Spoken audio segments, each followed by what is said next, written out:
Look at that. No snow on the ground. It's nice and warm already. You know you've been traumatized and 28 is warm. Morning, everybody. Welcome to Monday. So our deep freeze we've been stuck in for the last 2 weeks is gone. It's supposed to get up in the 50s today. And I think tomorrow, like right at 70. And 70 basically all week. The next 10 days. It's glorious. And this good weather has me wanting to get stuff done because the tuna, I don't know if he does this on purpose. He likes to think out loud. Cat key. He likes to think out loud. And I sit there and take in all these little thought bubbles he throws out. And I go, crap. We got a long ways to go. Okay. Need the cat key so I can get into the drop box and get our parts, which hopefully are here for that loader. You guys haven't heard this story yet. It's that loader cylinder. Got it rebuilt. Everything's looking great. Bart had all the parts here already that we had ordered like 2 weeks ago. You know, the new hose, fittings, all this stuff that we knew we needed when we were hoping it was going to be a real easy quick fix. They forgot to ship one fitting. Calls them, says, hey, I'm missing this. And they go, yeah, we're looking at the ticket. That part number you gave us subbed up to this new part number, and we actually don't have it on hand. It's getting shipped from Denver today. And we're going, we were at Denver. I sat in that parking lot for 5 hours, twiddling my thumb. I could have got it while I was there. But not only did it not ship with everything a week ago, they didn't change anything until we called. That was frustrating. So, I'm going to see if our cat parts are here. But, so the tuna and thinking out loud. So this is something he does a lot. We always joke that's why his plan changes so much, is because all he does is think out loud. He has no internal thoughts. And we got talking about, manure, tillage, spring planting, getting the corn planter ready because it needs a lot of work.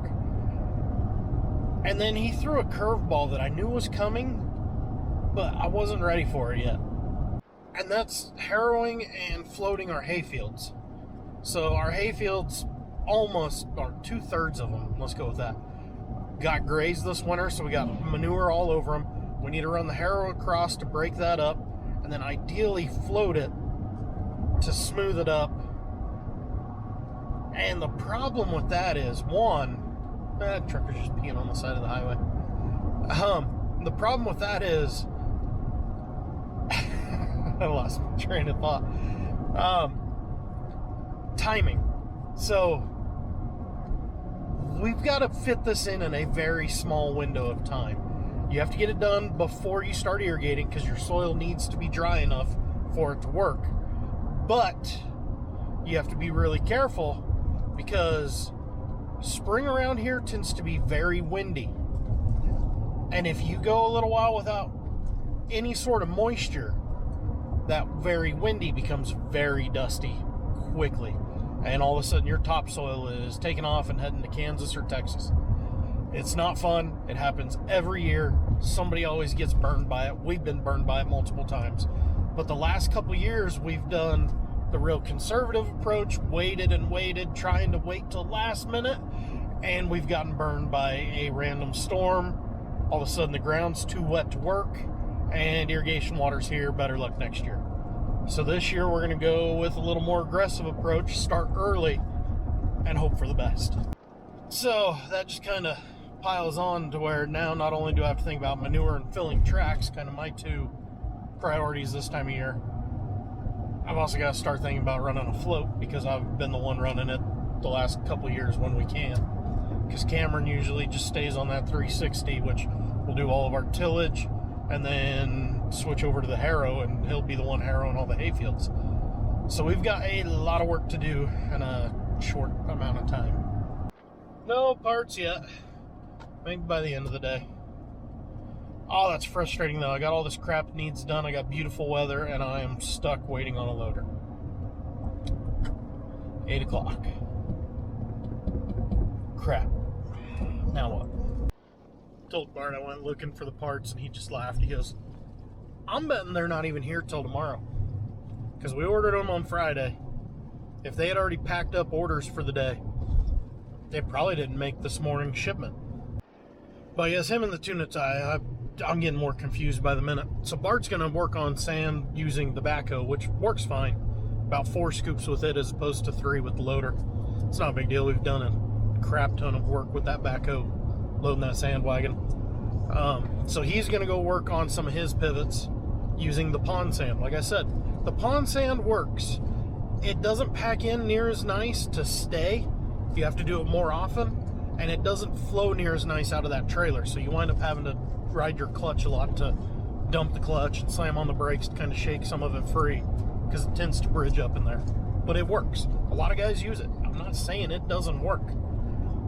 The gravel pit sand just works a whole lot better. And speaking of the gravel pit, that's where I'm headed now to go talk with them, make sure we're clear to come in and start hauling. It is a big gravel pit. They get a lot of trucks every day coming through. It's hard for just a local farmer to show up. You need to go talk to him, get everything kind of straightened out before you just send poor Hector in there. And then he calls all angry, "Hey, they didn't know I was coming." I'm sorry. So I'm gonna go get that cleared up. Harley didn't want to stay and play with the cows, so he's going for a ride. Oh, people just love to make stuff way overly complicated. So when we started hauling out of that gravel pit, I don't know, 6-7 years ago, whenever it was they put it up. Wow, my hair is a mess. Living up to that Wolfman name today. That dirty sand was $2 a ton. Super cheap, made it really easy to use. Now, every year they keep raising the price. They're up to $8 a ton. But in years past, you go and talk to the secretary there at the scale, say, "Hey, I'm wanting to haul X amount of ton. What kind of price break can you give me?" She punch some numbers in the computer, tell you a new number. Usually it's about half price. She could see last year we were hauling it for, I can't remember, $4 or $5 a ton. But because we haven't hauled since last year, one, our account is no longer active, so I have to call corporate up in Denver to reactivate our account to even be allowed to haul out of there. And then two, she goes, "I am no longer allowed to change any of the prices from here. You got to call our corporate salesman up in Denver to handle all that." So now I got 2 different people I got to call up in Denver to be able to go haul gravel 3 miles away. 3 hours away from Denver. I gotta love that corporate mentality. Oh, this just gets better. So I just got off the phone with him. He goes, "Yeah, I can get you a discount." But he goes, "I got to get your account activated first because it's got to go through all that." I'll have our ladies expedite it. I should have a number back to you in like a week. Really? No cold start video today. 1, because it's not that cold, and 2, because Bart started an hour ago for me. These are the days where my brain just gives up. It's 9:30, 9:45. Left the house 2 hours ago. Feel like I've accomplished absolutely nothing. And I woke up, had this plan from all the talks or last week about, okay, we need to do X, Y, Z, and then I get a whole different plan thrown at me, and then no whole different plan thrown at me, and just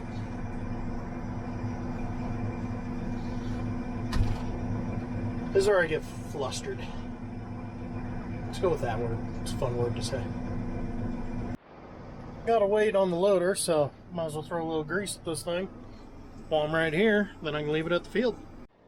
Got the manure spreader greased up, ready to go, parked in the field. But my email just went off, got the application information from the gravel pit. Said he needed it back as soon as possible so he could get it pushed through, so I'm gonna go start working on that. Well, I've done all I can on that credit application. I don't know all the information off the top of my head. I have to wait for the boss lady. Like, for instance, I don't know when our corporation was started. It was sometime in the 80s. I gotta have the date of incorporation, our tax number, I don't know that off the top of my head, or what businesses to put down as reference.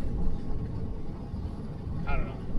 But it's now 11:15. There's no point in taking a loader 4 miles to the field, spread 1 or 2 loads to bring it back for lunch. So I guess I'll grab it and grease it, blow out the air filters so it's ready to go.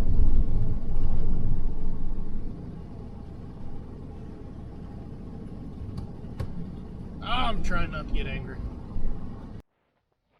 Good part about getting back from lunch right around 1 o'clock is nobody's here to give me hell about videoing in the shop. So loader, I got it greased up before lunch. It's ready to go, other than we are getting a hose made. Like that guy. The big one. So those hoses run your hydraulics, which for us all we have is a grapple. But it is a very piss poor design, honestly. We've had these ones already remade twice now.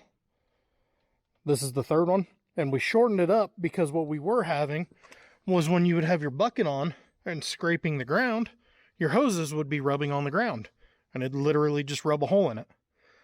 So, talking with Kat at 2 different farm shows, they had no answers for Bart when he was asking them about it. So him and Glenn had these ones made just a touch shorter. And we think now, when you rock the bucket all the way forward, it's putting too much pressure on the hose and they're cracking on the backside. I told Glenn, I wonder if we put a 45 here instead of a straight to change that angle, if that would help. But I don't know. Right now we're getting a new hose made. That's Hector and Blanca's project, because as soon as they get that done, they're going to go haul hay and weeds out back to the grinding area so we can grind later this week. Glenn has been rebuilding air compressors. So we got a Deere one up on the service truck and this random multi-power bought out of the back of a pickup from a guy a couple of years ago. Both of them new carburetors. They've been rebuilt twice. They're just shot. Time for a little TLC. But we need those functioning so we can start servicing pivots. Not helpful. Aaron, who's going to do the servicing of the pivots, is trying to locate some more sprinkler lube from the dealerships. He called needing information off that bucket, which makes me worried that the dealership doesn't have any on hand. This loader, well, you guys already know the story on it. Here's some of the shiny new parts, but we're missing the fitting that goes right there. God, I was freaking there. I could have grabbed it. It's been 4 days, and that still pisses me off. But yeah, carburetor's been pulled off of that one. And then lastly, the tuna said get the harrow ready. So Bart hooked it up, pulled it up here, aired up the tires. I don't know what else he wants to do to it. I'm not a mechanic. Normally, we've always got at least one wheel bearing out. We fight like hell to get it to take grease. It usually won't. We'll get the forklift in here and lift up on different parts, trying to take pressure off of the pins, and still doesn't take grease. This thing is a very, very old flexi coil. You can't even get parts for this anymore. It is very wore out. Desperately needs replaced. But we priced a Degelman 2 years ago. That same size, that same setup. It's like $110,000. I just can't bring myself to spend that much money when it covers 1,500 acres a year. I don't know. But I like the heavy harrows because they actually move some dirt and tear up the ground a little bit, where a drag harrow just isn't aggressive enough. You can buy a drag harrow a whole lot cheaper, but it's because they do a whole lot less. Oh, looky. Bart just put the finishing touches on the loader. It's out of here. As for this guy, you can see all the forklift tracks. He lifted up, checked all the wheel bearings, shot some grease at it. Does this one lean near as much? No, it's just the other side. I want you guys to see this wheel. Oh. Look at how much that leans. This thing is just covered in scabs from welding it together. Just not heavy enough for what it does. Alright, I better go pick up Bart. Bart took off the loader down to where the manure spreader's parked. We'll say this, the dogs are sure excited about the nicer weather. Them dogs are excited. They haven't been able to go on a ride, back there at least, since last fall. Gave them plenty of rides in here, but they don't like it so much in here. This is where Bart's been, spreading sand. I don't know if that was a burp or a hiccup, but that friggin' hurt. So he said this pivot's doing pretty nice. The ground's fairly firm. It's been done once before, so the tracks aren't crazy horrible. Now I don't know where he's been spreading that. I've yet to see any sand. Maybe it's imaginary sand. There we go. He started on this end. But anyways, yeah, he said this field, it's been going really nice. That one he didn't do. I don't know what he did. Oh, I see tire tracks here. He did this one for sure. We got to fix our road right here. This pivot, however, has not been going so well. So if you remember back to last fall, when we were trying to get the hay all baled up, this one was a nightmare because of how soft it was. Well, he's having hell because of how soft it is and wanting to drag. And so he's not able to get much sand in the tracks, which really sucks because this is one of them that is the worst. It's a 5-tower pivot. If you get down here towards this boggy bottom, you'll have 4 towers stuck every time. Look at how much that thing is sinking. You get just past the edge of that field, you can see the definitive edge. Well, we set it up to where you can walk the pivot all the way here against the stop, and it'll be out of the way of the field. You wouldn't have stuff underneath it. Well, that means this is also part of the tire tracks. That's a mess. So needless to say, a lot of these fields are still going to be way too soft to get started doing anything in. But, as I've said, now that starts pushing you back, you start closing in your own window on yourself. I was telling the tuna just a little bit ago, I went over to the feedlot to go look at the manure situation. Well, another hauler is in there with a couple of trucks, and the pile is disappearing quickly. So now it sounds like my loader that we just moved to the spreader so I could be running first thing is going to go to the feedlot so we can load, because we have to have our own loader now. Their loader is no longer available. So my loader may go, good God, to hauling manure, and I might be back to, if I'm spreading and not driving a semi, I might be back to waiting for the feed crew. I just looked at my radio and seen this song was on. This is my kid's favorite channel, and that song makes me laugh every time it is on. If you've never heard it, you should, but I wouldn't listen to it with children. My children don't listen to that song. It's just their favorite channel. Either way, guys, I am very sorry today's video got so negative. It tends to happen with my brain about once a week. I let the bad mojo of the day just drag me down, and I get in a funk, let's say that. It's all part of it. You live, you learn, you move on. Either way, hopefully tomorrow's better, which already doesn't sound like it, but hopefully tomorrow's better. I'll catch you guys. I'll catch you on Wednesday. We've got some things happening Wednesday. See you on Wednesday.